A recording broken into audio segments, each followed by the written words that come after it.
Halina't tuklasin natin ang ganda ng Karamoan na dito lang matatagpuan sa Camarines Sur. At kung bago lang kayo dito sa aking adventure, click to subscribe and follow for more. At sa unang first day nga namin ng aming adventure, makikita natin ang dalawang bangus sa gitna ng kagubatan ng isla. At sinasabi nga ng marami na ilang dekada na ito umi-exist. At bago nga natin masasaksihan ang bangus na ito, kailangan muna nating umakyat sa makitid at matarik na bundok. Alas 12 ng hapon na nga kami nakarating sa hotel ng aming tutuluyan. Pahinga lang ng saglit at nakahanda na ang aming pagkain.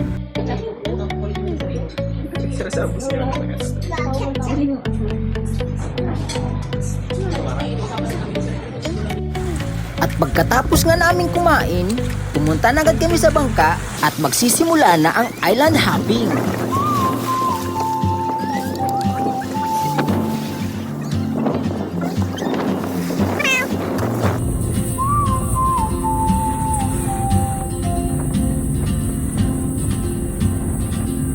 She moves like a map with no borders, a whisper caught in the wind. I see her boots at the corner cafe with a notebook. At grabe nga ang hampas ng alon. Hindi pa kami naliligo at para na kaming basang sisiw. Pero sulit na sulit naman dahil sa ganda ng isla at mga rock formation na bubungad habang lumalayag. The way she moves keeps pulling at my chain. Oh, traveler, you carry the sun in your... At nandito na nga kami sa unang isla. Bumungad sa aming mga mata ang napakaputing buhangin at napakaberdeng kapaligiran at rock formation na sobrang amazing. Ask your name today. I may never get the chance to walk beside your wandering dance.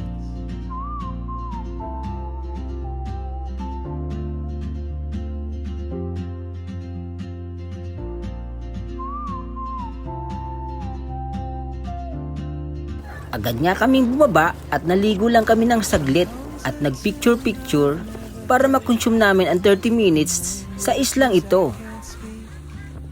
At dahil nga holiday nang pumunta kami dito, maraming turista ang dumarayo. She'll never keep. I sip my coffee, miss my cue, still anchored by my feet.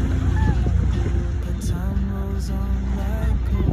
At after 30 minutes na pagligo, pupunta na kami sa pinaka-exciting na park dahil ang pupuntahan namin ay ang isang misteryosong isla na kung saan makikita daw namin ang dalawang bangus sa gitna ng kagubatan ng isla. Leaving behind what I hold inside.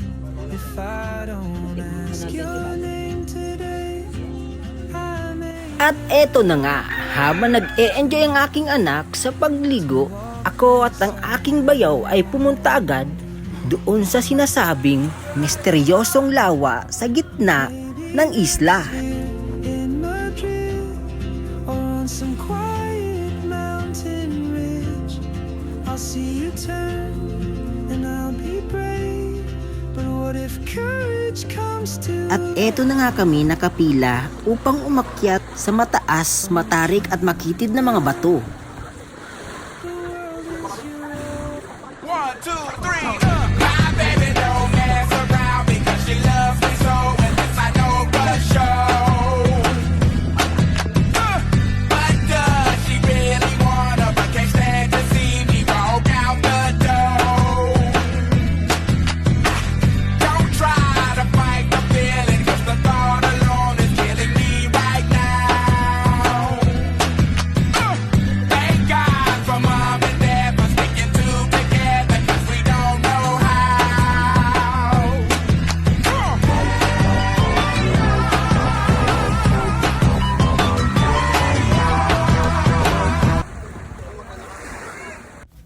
Hello guys, so malapit na nga tayo sa tuktok ng isla. at matutunghayan natin ang dalawang bangus dito sa gitna ng isla. At kanina nga ho ay na-stranded kami dun sa may baba kasi marami po mga tao dito sa tuktok. At ayan nga po, nagtutulakan. Hindi, bawal po magtulakan dito at sobrang kitid po ng mga batong ito. At ayan po, ang ganda. Wow, amazing. At ayun nga. Isa lang yung nakikita ko. Patay yung isa.